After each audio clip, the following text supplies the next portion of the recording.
So, for example, then studying these earlier times, if they happen mechanistically, I need to know how they work. So I studied the Great Depression.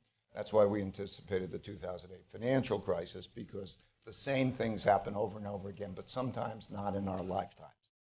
And so there were three big things. There are three big things that are happening to us that haven't happened in our lifetime. I like to measure things so I can see them in numbers and charts and so on. And those three big things are, first, the amount of debt and money creation. How much debt we have, the rate at which we are creating it, and then where we're getting that money from, the Federal Reserve and other central banks printing it. So that has never happened to this degree except for the 1930 to 45 period, which I studied before. And I needed to go back and study that in history. The second of those two things is the amount of internal conflict, populism of the left and the right, irreconcilable differences, with the largest wealth gaps that have existed. So the greatest political gaps, the greatest amount of populism, largest wealth gaps since you have to go back to the 1930 to 45 period, and actually it's larger than that, and you have to go back to 1900 to see that. By the way, if you want to see it, you'll see the charts in that. So we have a financial issue.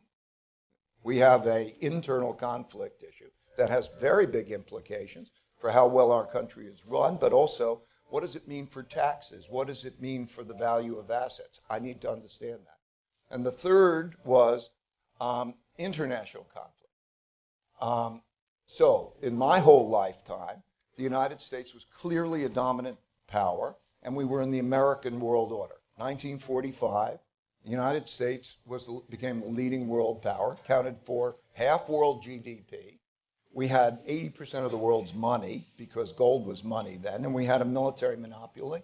And so the reason that we were the world's power, that's why the United Nations is in New York, and IMF and World Bank are in Washington, so dominant. But we could see this conflict, this emerging competition. And the last time that happened was the 1930 to 45 period, and I need to study that. And so I studied that pattern. And these are the big things in our lives right now, but we are not acquainted with it. And so I needed to study the rise and declines of currencies, the rise and declines of empires. And because these cycles go on over a long period of time, I needed to see enough of those cases, so I had to go back, let's say, the 500 years. So I studied all of those. Now, I'm not an academic, I'm a practitioner. So it's not like I'm writing history books. It's for the purpose of making decisions today.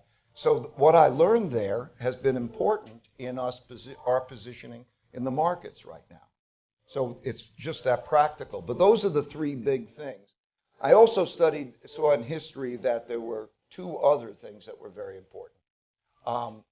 One was acts of nature actually toppled more civilizations, killed more people than the others that I just mentioned. And they are droughts, floods, and pandemics. But like a pandemic, that's another one that comes along once in a lifetime and we don't see it. And then, of course, the most important force over a long period of time is man's adaptability and inventiveness. And now we have a greater ability. And that's the plus. The others are challenging. So that's it in a nutshell. So, Ray, you talked about the fact that during our lifetime, the United States has been dominant in the world. It's not as dominant today as it was 20, 30 years ago. Economically or militarily, compared to other people, where are we right now in the cycle with respect to the United States? Are we at the peak? Are we coming down? How fast are we going? Again, when I say these things, I use measures. There are 18 measures of health, and you could see them in the book. And they're measures of things like what is your percentage of world GDP, what is your percentage of exports, how are your reserve currency, but also what is your education level of education, what is your competitiveness, 18 measures of that.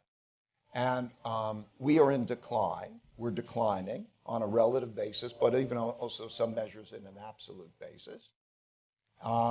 So that's what the arc is. And then China has been the leading competitor. I've been having, not since 1984, I've been going to China. Watch it, since I started going there, per capita income has increased by 26 times. And so if you use measures of comparability in military, technology, share of world GDP, all of that, you see that. That is the only real power. There are military powers, democracy, in which we can come together and have a very strong bipartisan middle, okay? And then work on dealing with those things. Like